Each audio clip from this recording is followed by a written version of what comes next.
Today, we're going to get into what I think is going to happen with the digital asset space over the next 6 months and why. We've got legal clarity on the asset itself, XRP, and the SEC's appeal against that legal clarity has been removed. So doesn't look like XRP itself will be a security in the eyes of the U.S. government now that there is regulation on that asset. But that's really the only thing in the U.S. that has legal clarity at this point.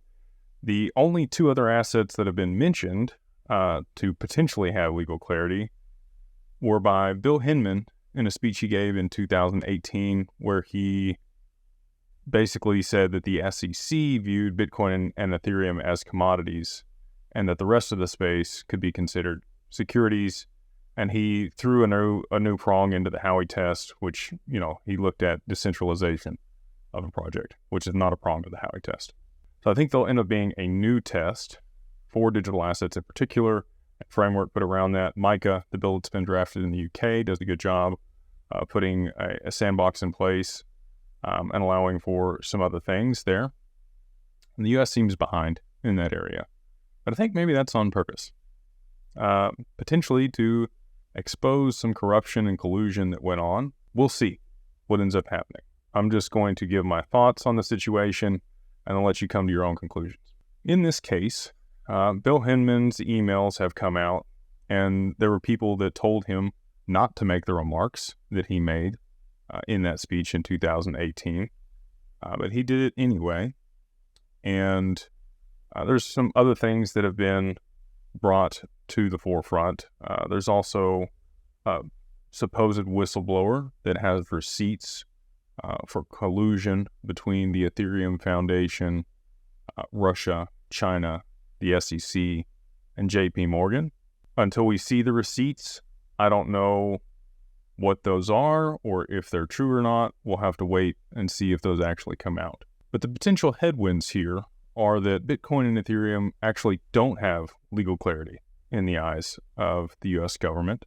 There was no congressional legislation that was put forth. And really the only thing at this point for digital assets are court rulings. And Ripple and the SEC are still in the lawsuit.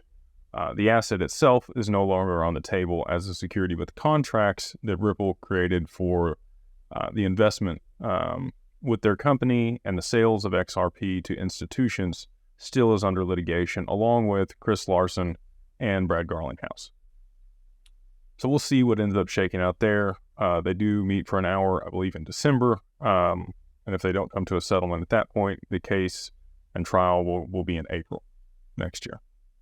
But during that time, let's say they do push it all the way to trial.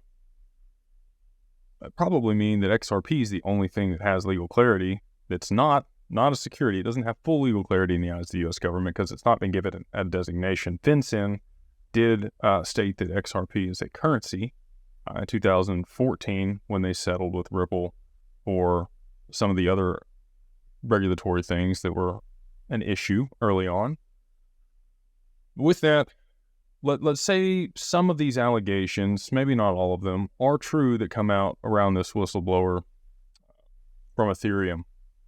There's been a lot of things developed on that network, like a lot of things. DeFi protocols, staking, NFTs, there's a lot of stuff that has flourished on that network over the past 5 years as those people thought it had legal clarity in the eyes of the U.S. government, because Bill Henman gave that speech.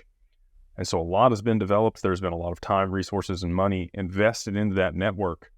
And it would be a tragedy if that network, the underlying protocol, were to come under scrutiny by the SEC and potentially be sued or come after for the ICO. The potential collusion and other problems that have gone on. We'll see if, again, I don't know if any of that's true until we see the receipts. This is all speculation here. But let's say that does happen. The implications for Ethereum's network would be dramatic. I think you would see a similar price drop in Ethereum that you saw in XRP when the lawsuit was filed against it. So that's a dramatic drop. I mean, we're looking at, 60, 70% price reduction in Ethereum. And what does that do to liquidity on that network? It's already got high gas fees, and long latency. If people don't want to run validator nodes because they're concerned that they're holding securities and they pull out, you've got large funds at this point that run validator nodes on that network. Again, speculation. We'll see what happens with time. But all the things that have been built on that network would need a new home. They would need somewhere to transition. They would need a bridge. They would need somebody else that would put together something that was compatible with the EVM or the Ethereum virtual machine. And there's other networks that are compatible with the EVM that are coded in Python and Solidity for the smart contract protocols and the DeFi. You'd still have to change some things in order to migrate them. Again, so XRP being the only thing that technically has legal clarity in the US as not a security. It's interesting to me that they've developed a sidechain with that network that is EVM compatible and would allow a smooth transition of all those projects that have been scaled and built on Ethereum over to that network, which would have much lower latency and lower fees. We'll see if that transpires. You've also got things like XDC that have real-world financial products being built on top of it, TradeFi.